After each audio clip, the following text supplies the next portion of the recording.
Welcome to another SK Chalk video.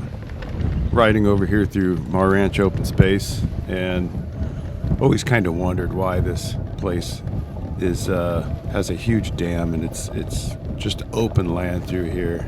And evidently in the 1920s, Howard Marr bought the land from a defunct oil company, and he wanted to turn it into kind of a utopia called Marr Land, with vacation cabins, swimming beaches, hunting grounds, even filed for water rights to build a 100-acre lake right behind me. It was approved, lots began to sell. However, the Great Depression hit in 1929, pretty much killed his ideas for this place. Plots were abandoned, mortgages went unpaid, and Marr Land was relegated to little more than a cattle ranch with some oil production until Howard passed in 1960.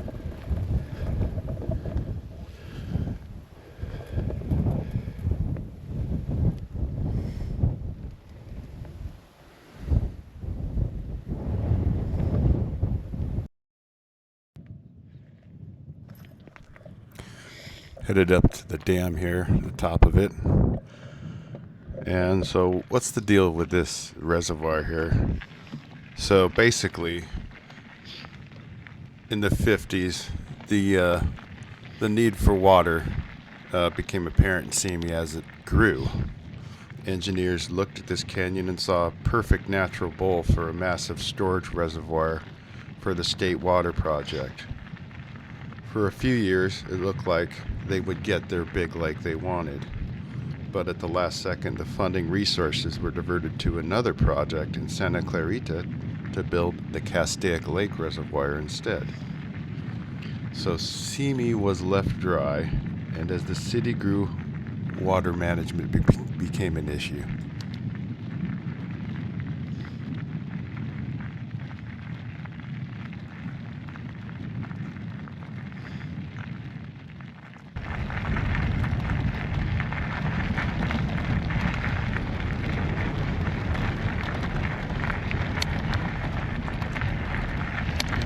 Looking at this lower section here, which serves as a overflow water runoff area, and also motocross track for us locals.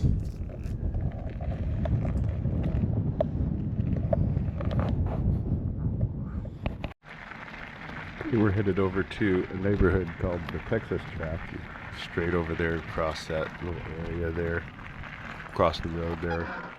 And it was built in 61 through 64, and because those homes sat right in front of the natural drainage, the engineers proposed two massive flood control projects, the Las Llajas Dam and Chivo.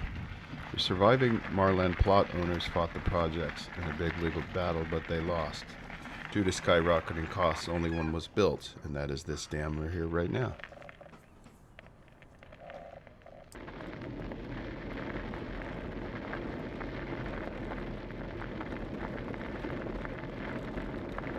Headed to the front side of the dam now. And then in February, there's some relentless rains here in Simi. The dam stood its ground until engineers noticed something, that water was piping through the bottom of the structure. It wasn't a crack, it was ground squirrels had burrowed 3 holes through the bottom of the dam.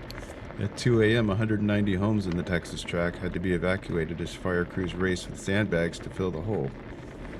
If those squirrels had dug just a bit deeper, a wall of water and debris would have leveled the neighborhood. In '96, a new developer proposed Marr Ranch Phase 2 with over 1,300 homes. It would have turned this trail into a paved suburb.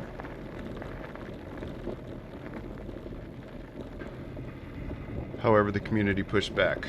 The deal breaker? Traffic concerns and 7 historic oak trees that would have to be removed. Thanks to Simi's strict oak tree ordinance, those 7 trees in the canyon skyline were saved, and the project was defeated.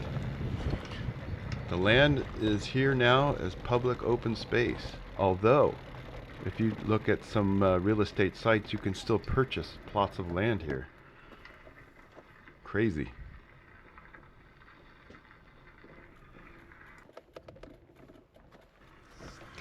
So in the meantime, nature is slowly reclaiming this place.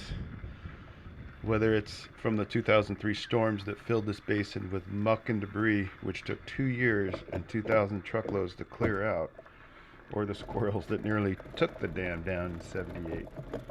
We're riding through this old Marr Utopia that was never to be. However, it is quite awesome out here to ride my mountain bike, so I think everything worked out just fine.